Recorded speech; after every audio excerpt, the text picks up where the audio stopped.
संगति कीजे साधु की हरे और की व्याधि, ओछी संगति क्रूर की आठों पहर उपाधि। संगति के गुण आई हैं संगति के गुण जाए, बांस फांसियो मिश्री एक भाव बिकाए। आपने आइसक्रीम देखा होगा जो किल्ली वाली होती ना, बांस की किल्ली लगी होती। आप आइसक्रीम खरीदते हो, वो बांस की किल्ली थोड़े खरीदते हो, आइसक्रीम खरीदते हो। लेकिन बांस की किल्ली उसमें चिपकी हुई है तो वो भी साथ में बिक जाती है, और उसको पकड़कर तुम आइसक्रीम चूसते रहते हो, और उस किल्ली का तुम बड़ा सम्मान करते हो। कब तक? जब तक उसमें बर्फ चिपकी है तब तक। और बर्फ चूस लेते हो तो किल्ली को कूड़ेदान में डाल देते हो। याद रखना, ये शरीर तो बांस की किल्ली है, इसमें जो अच्छे अच्छे गुणों की आइसक्रीम चिपकी है तभी तक इस शरीर का सम्मान है। अगर अच्छे गुणों की आइसक्रीम खत्म हो गई तो ये शरीर रूपी बांस की किल्ली का कोई सम्मान नहीं रहेगा। इसलिए अच्छे अच्छे गुणों की बर्फ चिपकाए रहिए। बांस फांसियो मिश्री एक भाव बिकाए। दूध के साथ में पानी भी 40 रुपये लीटर बिक जाता है, 50 रुपये लीटर बिक जाता है। देसी घी के साथ में नकली घी भी 250 रुपये किलो बिक जाता है। सोचो, विचार करो।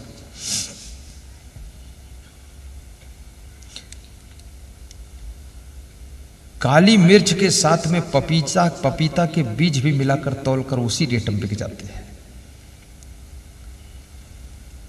अच्छे व्यक्ति की संगत में हमारी कीमत भी अच्छी हो जाती है,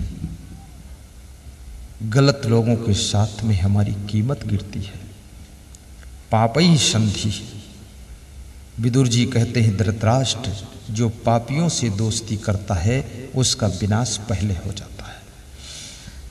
रावण का साथ कुंभकर्ण ने दिया, मेघनाद दे दिया, अक्षय कुमार ने दिया, ये सब पहले मारे गए। रावण पापी तो बाद को मरा, और विभीषण ने उसका साथ छोड़ दिया तो रावण के मरने के बाद भी विभीषण नहीं मारा गया। विभीषण को राज तिलक हुआ।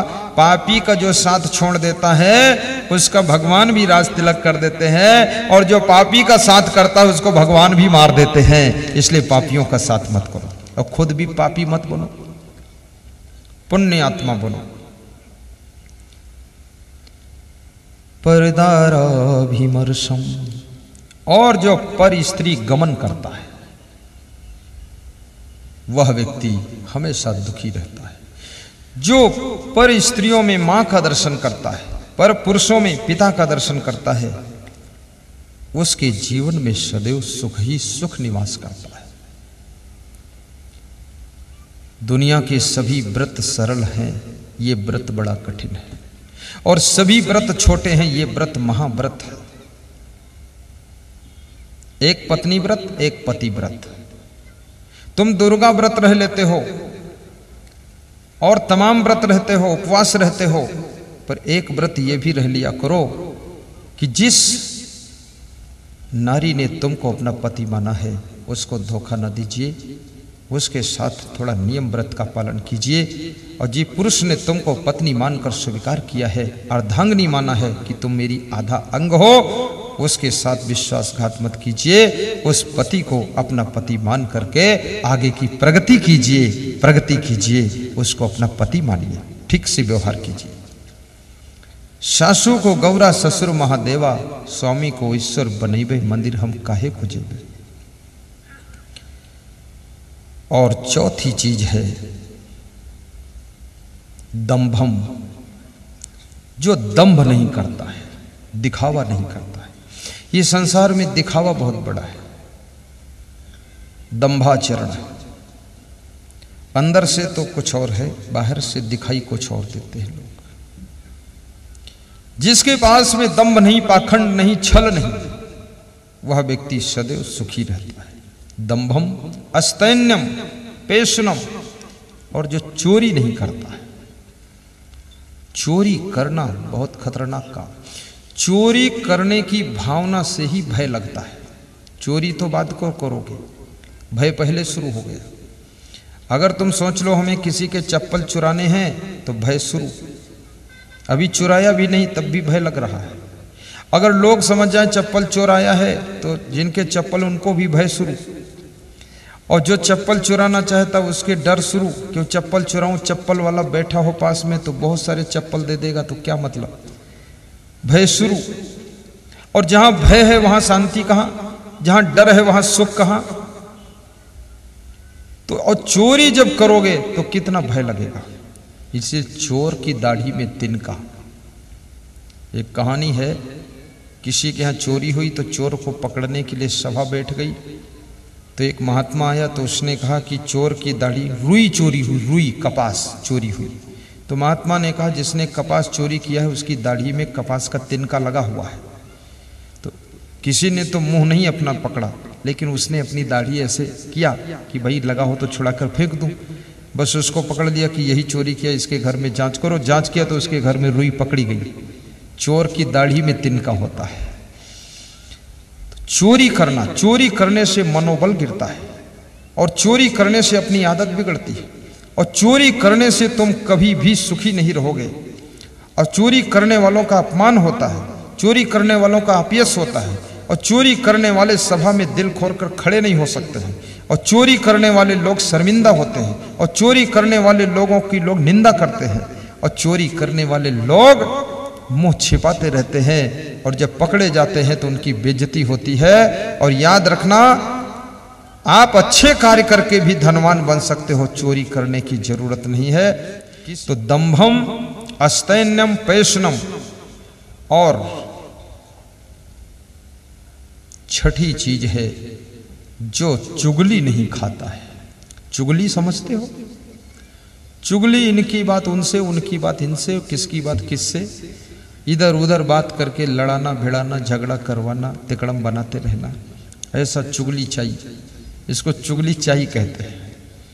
ऐसी जिसमें चुगली चाई की आदत नहीं। जिस घर में चुगली चाई करने वाले दो लोग हैं, पूरा घर लड़ता रहता है। वो कुछ अपनी तरफ से मिक्स भी करते रहते हैं, बात को बढ़ा चढ़ा कर बताते रहते हैं, लोग उलझते रहते, लड़ते रहते।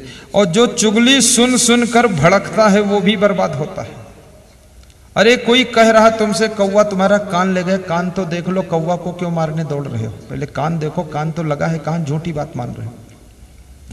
तो ये चुगली खाने वालों की बात को सुनकर जो भ्रमित होता है वो भी मूर्ख है। और चुगली करने वाला वो समझता मैं बहुत होशियार हूं, इधर की बात उधर करके लड़ाई झगड़ा करवाऊंगा, तो उसकी जब सच्चाई खुलेगी तो चुगली करने वाले को कहीं ठिकाना मिलने वाला भी नहीं है। इसलिए जो चुगली किसी की करता नहीं, चुगली चाई करता नहीं, तिकड़मबाजी करता नहीं, तो विदुर जी कहते हैं उसके जीवन में कभी भी दुख आता भी नहीं है, वो हमेशा सुखी रहता है। फिर सातवीं चीज है मद्यपानम। जो व्यक्ति कोई नशा नहीं करता है, दारू नहीं पीता है। ये दुर्योधन खूब दारू पीता था। ये सुरापान, उसको सुरापान बोलते थे। अभी तो उसको लोग बियर बोलते हैं, बियर इंग्लिश में बोलने लगे, लेकिन उस समय की भाषा में सुरापान, सुरापान करते थे। और ये शराब के कारण ही बर्बाद ज्यादा हुई है, क्योंकि शराब बुद्धि को खराब करती है, विवेक को नष्ट करती है। तो दुर्योधन भी दारू पीता था, और उसका दोस्त जो कर्ण था वो भी दारू पीता था, और दुशासन भी खूब दारू पीता था। ये सब दरुहा लोग थे, दारूड़िया। और 56 करोड़ यदुवंशी शराब पीकर नशे में आपस में लड़कर मारपीट करके एक साथ यमुना नदी में डूबकर मर गए थे। ये शराब ने कितनों को मारा है। जितने लोग नहीं डूबे हैं कुओं के गहरे पानी में, जितने लोग नहीं डूबे हैं आज तक समुद्र के लहराते पानी में, उससे भी करोड़ों गुना ज्यादा डूब चुके हैं बोतलों के बंद पानी में, बोतलों के बंद पानी में। कितनों को बर्बाद किया इस शराब ने। तो जो शराब नहीं पीता है, बीड़ी नहीं पीता है, ये महिलाएं कोई नशा नहीं करती हैं, देखो ये कितना खुश रहती हैं, और अधिक उम्र तक ये बूढ़ी नहीं होती है। और ये पुरुष लोग, ये तो 30 साल में ही बूढ़े हो जाते हैं। ये जवान, कई पुरुष तो जवान होते ही नहीं, डायरेक्ट बचपन से बूढ़े ही हो जाते हैं। बीच की उम्र ही गायब है, कभी जवानी आई नहीं। जहां देखो तहां झुके झुके चलते, टेढ़े टेढ़े। अरे सीधे चलो, थोड़ा जवानी की ताकत से मारो धरती में लात, तो बिना बोर के बोर हो जाए। ताकत को दिखाओ, कुछ उन्नति करके दिखाओ। ये क्या टेढ़े टेढ़े चलते हो, कैसी चाल है तुम्हारी बूढ़ों जैसी। जवानी का नशा कब दिखाई देगा तुम्हारे अंदर, कुछ काम तो करके दिखाओ। तो कितने लोगों की जवानी आती ही नहीं है, वो बिना जवान हुए बूढ़े हो जाते हैं। और नशा बहुत जल्दी आपको बूढ़ा करेगा, बहुत जल्दी बूढ़ा कर देगा। और अधिक भोजन करने से बुढ़ापा जल्दी आता है, और चिंता करने से भी बुढ़ापा जल्दी आता है। टेंशन करने से बुढ़ापा 40 साल में ही आ जाता है। और मस्त रहने से, प्रसन्न रहने से, नशा न करने से, कम भोजन करने से, खुश रहने से, ठहाका मारकर हंसने से 80 साल की उम्र तक भी बुढ़ापा नजर नहीं आएगा, और हंसते रहोगे, आनंदित रहोगे। इसलिए याद रखना मेरे भाइयों बहनों, ना तो नशा करो, ना चिंता करो, गुरुदेव के चरणों का आशीर्वाद लो, मुस्कुराते रहो, जिंदगी सुख से जियो। ये इतनी टेंशन क्यों पालते हो? टेंशन करने से किसका भला हुआ आज तक? आपकी बेटी का विवाह होना है तो क्या टेंशन करने से विवाह हो जाएगा? मद्यपान ना करना, आपके ऊपर नशे की आदत यदि हो तो केवल सत्संग का नशा चढ़ना चाहिए, भक्ति का नशा चढ़ना चाहिए, और इससे आपका कल्याण होगा। आपके घर की माताएं बहनें सुख शांति की अनुभूति करें। अपने घर में प्रसन्नता बना करके रखना, गम खा लेना, सहनशीलता को बढ़ाना, मेहनत खूब करना। कल की कोई प्रतिकूल बात को आज तक याद मत रखना, उसको भूल जाना। नए सिरे से जिंदगी जीना, और मेहनत करके, परिश्रम करके रोटी खाइए। साथ साथ में स्वाध्याय सद्ग्रंथों का अध्ययन भी कीजिए। छोटी छोटी धार्मिक ग्रंथों को भी खरीदिए। अपने घर में महान पुरुषों की तस्वीर लगाइए। भूत प्रेत का भरम निकालिए, और घर में सुबह शाम कुछ पूजा पाठ भजन भक्ति भी कीजिए। साथ में शाम को प्रवचन भी सुनिए, कीर्तन भी कीजिए। महीने में एक दिन अपने घर में भजन सत्संग का आयोजन भी रखिए। और कोशिश ये कीजिए कि अपने ग्रामवासियों को भी कभी कभी अपनी तरफ से खीर पूड़ी भी खिलाइए, ताकि मेल प्रेम स्नेह सबसे बना रहे। और सबको लेकर के भी चलिए, सहयोग दीजिए और लोगों से सहयोग लीजिए। मैंने कल आपके बीच में एक प्रश्न रखा था कि भक्ति बड़ी है कि संपत्ति बड़ी है। संपत्ति यदि मिल जाए तो फिर भक्ति की आवश्यकता है कि नहीं है, और भक्ति यदि मिल जाए तो संपत्ति की जरूरत है कि नहीं है, कि संपत्ति और भक्ति दोनों की जरूरत है। भक्ति का क्या महत्व है और संपत्ति का क्या अर्थ है? संपत्ति किस काम आती है और भक्ति हमें क्या प्रदान करती है? भक्ति क्यों करना चाहिए? संपत्ति क्यों कमाना चाहिए?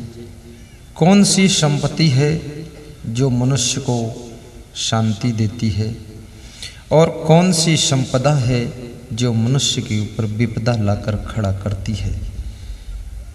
भक्ति करने का क्या तरीका है जिससे मनुष्य का जीवन सार्थक होता है, और भक्ति करने का कौन सा तरीका गलत है जिससे व्यर्थ व्यायाम होता है और भक्ति का कोई अर्थ नहीं निकलता है? भक्ति कैसे सार्थक होती है? आज बहुत से प्रश्न हैं और इन प्रश्नों का उत्तर आपके बीच में प्रेषित करना है। भगवान श्री कृष्ण से अर्जुन ने पूछा कि हे कृष्ण, आपके भक्त आपको प्रेम करते हैं, लेकिन आपके वह भक्त कौन से हैं जिनसे आप स्वयं प्रेम करते हो? आपके भक्त आपका ध्यान करते हैं, सुबह शाम ध्यान धरते हैं, लेकिन ऐसे कौन से भक्त हैं जिनका आप ध्यान करते हो, उन भक्तों के बारे में बताओ। आज ये भी प्रसंग मैं श्रीमद् भगवत गीता से आपके बीच में प्रेषित करूंगा। संत कबीर से पूछा गया कि राज्य बड़ा है, धन बड़ा है कि भक्ति बड़ी है। कबीर कहते हैं, अरब खरब लो द्रव्य हो, उदय अस्त लो राज, भक्ति महातम ना तुले, ये सब कौने काज। कबीर साहब कहते हैं ये सब किस काम की चीजें हैं। राजा भर्तृहरि आपके उज्जैन में ही हो चुके हैं, राज्य को छोड़कर, ताज को छोड़कर और रानी पिंगला को ही छोड़कर, सिंहासन छोड़कर, उज्जैन को छोड़कर गुरु गोरखनाथ के पंथ में साधु भेष धारण करके ध्यान भजन पूजन में लग गए थे। याद रखना, यदि राज्य में सुख होता, संपत्ति में शांति होती और संसार के भोगों में तृप्ति होती तो राजा भर्तृहरि ये सब त्याग करके साधना भजन में नहीं लगते। साधना भजन का बहुत बड़ा महत्व है, परंतु पुण्य आत्मा, सौभाग्यशाली आत्मा है इस भाव को समझ पाती है। पापी आत्मा के समझ में बातें नहीं आती हैं। जैसे पूर्व जन्म के पाप से हरि चर्चा न सुहाए, जैसे ज्वर के ताप से भूख विदा हो जाए। पूर्व जन्म के यदि ज़्यादा पाप हैं तो सत्संग नहीं सुहाता है, भक्ति अच्छी नहीं लगती है, और वो व्यक्ति भक्ति की निंदा करेगा, सत्संग की निंदा करेगा और तुमसे कहेगा, अरे तुम कहाँ चक्कर में पड़े हो। एक आदमी से उसकी पत्नी ने कहा कि थोड़ा ससुराल चले जाओ, तो उसके पति ने कहा कि चला जाऊंगा। बड़ा सीधा सादी पति था, उस पति का नाम भोला राम था, भोला भाला। तो ससुराल चला तो पत्नी ने उसको 2 रुपया दिया। पुराने ज़माने की बात है, पुराने ज़माने के 2 रुपया और आज के 200 रुपया भी बराबर है। 2 रुपया दिया कि जाओ ससुराल। तो पति ने पूछा, ससुराल जाऊंगा तो कुछ ले जाना चाहिए वहाँ। बोले 2 रुपया है, कुछ ले लेना और ससुराल में कुछ ले जाना, दुकान पर कुछ ले लेना। तो वो व्यक्ति सीधा था, भोला भाला था। वो पंसारी की दुकान पर गया और बोला, मैं ससुराल जा रहा हूँ, 2 रुपये का कुछ दे दो, कुछ लिए जाऊँ। तो पंसारी ने कहा, कुछ क्या दे दूँ, जो कुछ बताओ वो दे दूँ। अरे बोले कुछ दे दो। तो पंसारी ने कहा, मैं नहीं कुछ दे सकता, कुछ का नाम तो लो, तो कुछ बताओ तो क्या कुछ दूँ, कुछ कोई वस्तु थोड़े है। तो उसने कहा, मेरी पत्नी ने कहा कुछ ले लेना, तो कुछ दे दो। इतना भोला भाला, वो कुछ ढूंढ रहा था। तो कपड़े की दुकान पर गया, वहाँ भी पूछा, कुछ दे दो, 2 रुपये में कुछ दे दो, ससुराल जा रहा हूँ, कुछ ले जाऊँगा। तो कपड़े के दुकानदार ने कहा, तुम यहाँ से जाओ, फालतू बात मत करो, कुछ क्या होता है। तो वहाँ से हटा दिया। ऐसे घूम रहा था मार्केट में, कई दुकानों पर गया, बोला कुछ दे दो, कुछ लेना है। तो एक सब्जी बेचने वाला बैठा था, वो भी मजा किया था। तो उसने कहा, मेरे पास आओ, ये कुछ किसी के पास नहीं है, कुछ मेरे पास है, लाओ रुपया। 2 रुपया ले लिया, अपने पास रख लिया।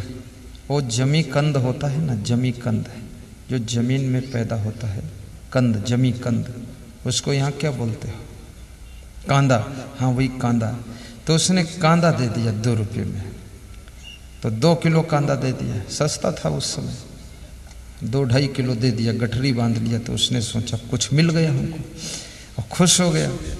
तो रास्ते में सोचा ये 2-2.5-3 किलो है, ये कुछ है तो इतना वहाँ ससुराल में ज़रूरत भी नहीं। तो रास्ते में भूख लगी तो उसमें से 100 ग्राम कांदा खा लिया, कच्चा कांदा खाया।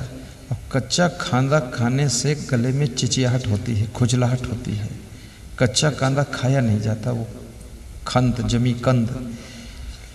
तो उसके गले में खुजलाहट और चिचियाहट हो रही थी और फिर बाकी कांदा बांध लिया और ससुराल लेकर गया। ससुराल में पहुंचा तो कांदा की गठरी दे दिया अपने सासू को कि लो कुछ लाया हूँ रख लो। तो सासू ने रख लिया और गठरी खोला तो देखा उसमें कांदा है। तो सासू समझ गई कि मेरा जमाई बहुत भोला भाला है, ये कांदा थोड़े ससुराल में लाया जाता है, कुछ बर्फी लाओ, पेड़ा लाओ, कुछ ऐसी चीज़ लाओ, फल फ्रूट लाओ, ये कांदा लेकर आया है। वो सासू समझ गई बुद्धि कम है। देखो तुम्हारे कार्यों से, तुम्हारे निर्णय से, तुम्हारी बातों से हर व्यक्ति समझ जाता तुम्हारे पास बुद्धि किस लेवल की है। तुम छिप नहीं सकते हो, तुम्हारे चलने के ढंग से लोग समझ जाएंगे।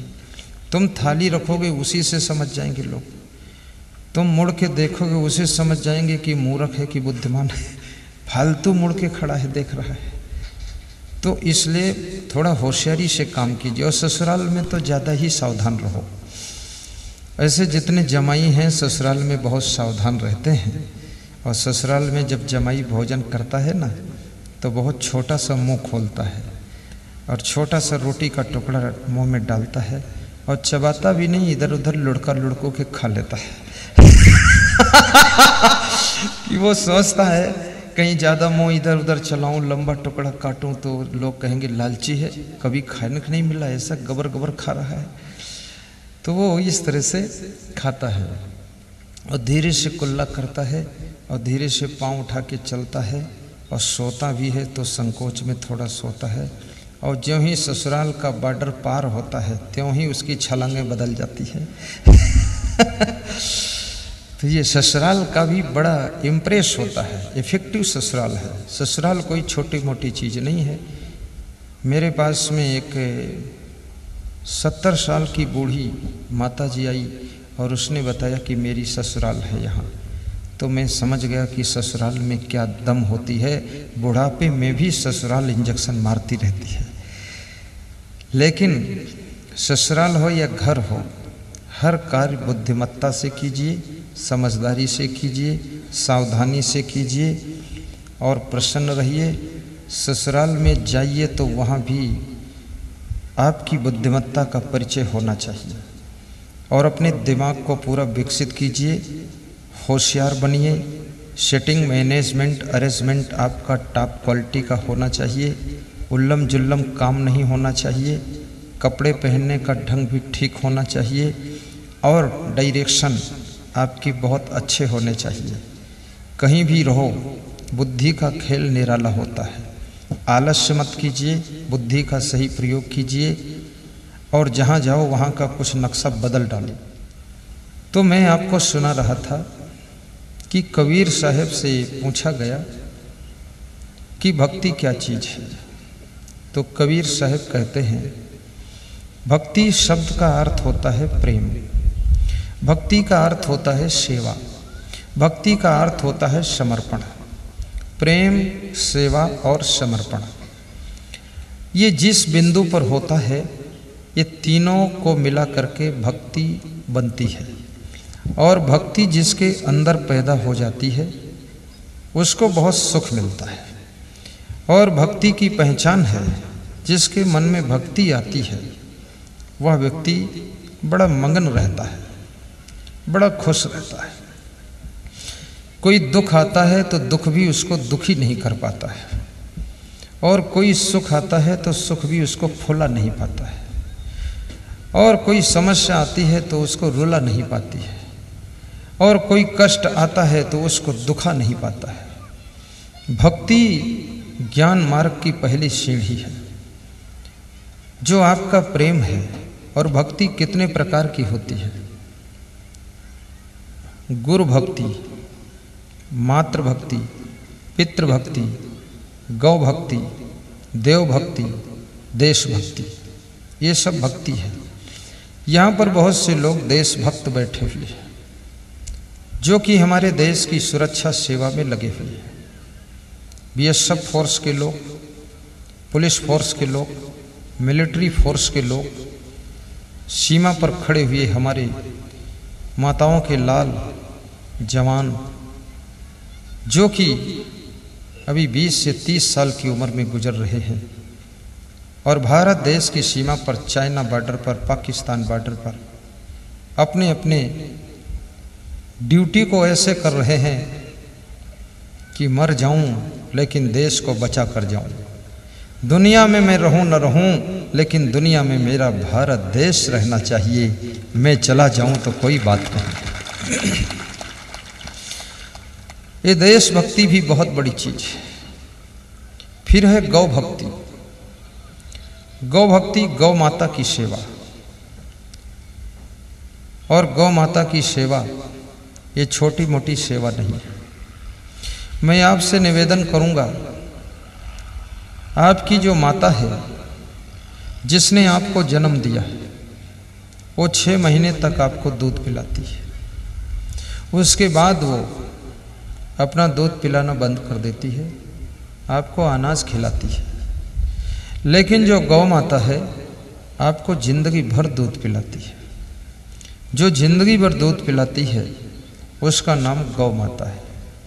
तो गौ माता की सेवा, सुरक्षा, भक्ति करना, गौ माता का ख्याल रखना, ये गौ भक्ति है। और गौ भक्ति करने से बहुत बड़ा पुण्य होता है। यदि आपकी दुर्घटना होने वाली है और गौ माता की तुम सेवा कर रहे हो तो दुर्घटना टल सकती है। तुम्हें बहुत बड़ी बीमारी आने वाली है तो गौ माता की सेवा के पुण्य से वो बीमारी भी टल सकती है। तुम्हारे ऊपर बहुत बड़ी आपत्ति आने वाली है, वो भी टल सकती है। एक एक गाय हर व्यक्ति को अपने अपने घर में पालना चाहिए। गौमूत्र और गोबर और गाय के खुर जहाँ जहाँ पड़ते हैं वो भूमि पावन हो जाती है और उस घर में किसी प्रकार की अला बला नहीं रहती है। इसलिए गाय की पीठ पर अंगुलियां चलाने से आपके रक्त की शुद्धि होती है और गाय का दर्शन करने से आँखों की दृष्टि की शुद्धि होती है। और गौ माता के गौमूत्र में इतनी शक्ति है, उससे कैंसर ठीक हो जाता है। और गौ माता से प्रेम करने से आपके भाग्य में भी बदलाव आता है, बहुत बड़ा परिवर्तन आता है। और गाय का दूध पीने से, आधा गिलास दूध पीने से आपकी शरीर में जो बुद्धि है, इस बुद्धि में काफ़ी प्रोग्रेस होता है, विकास होता है। और भैंस का दूध पीने से थोड़ा आलस्य आता है। जैसे भैंस पड़ी रहती है ऐसे फिर पड़े रहोगे। लेकिन भैंस का दूध उनको पीना चाहिए जो ज़्यादा दौड़ लगाते हैं, तो वे थोड़ा आराम भी करेंगे। और किसी भी पशु पक्षी की सेवा करने से, किसी भी जीव जंतु की रक्षा करने से हमारी आपकी आयु बढ़ती है, उम्र बढ़ती है। किसी को प्राण दान देने से, जीवन दान देने से, उसको मारना चाहिए लेकिन आपने नहीं मारा, छोड़ दिया, तो उससे आपके आयु में 10% और विकास हो जाता है। इसलिए दयालु बनो। और पशु पक्षियों को चारा खिलाने से, दाना चुंगाने से आपके घर में कभी वंश हानि नहीं होगी, आपका घर निर्वंश नहीं होगा, आपका आंगन सूना नहीं होगा, आपकी गोदी खाली नहीं होगी, आपकी झोली हमेशा भरी रहेगी, गोदी भरी रहेगी, आंगन में कृष्ण कन्हैया खेलते रहेंगे।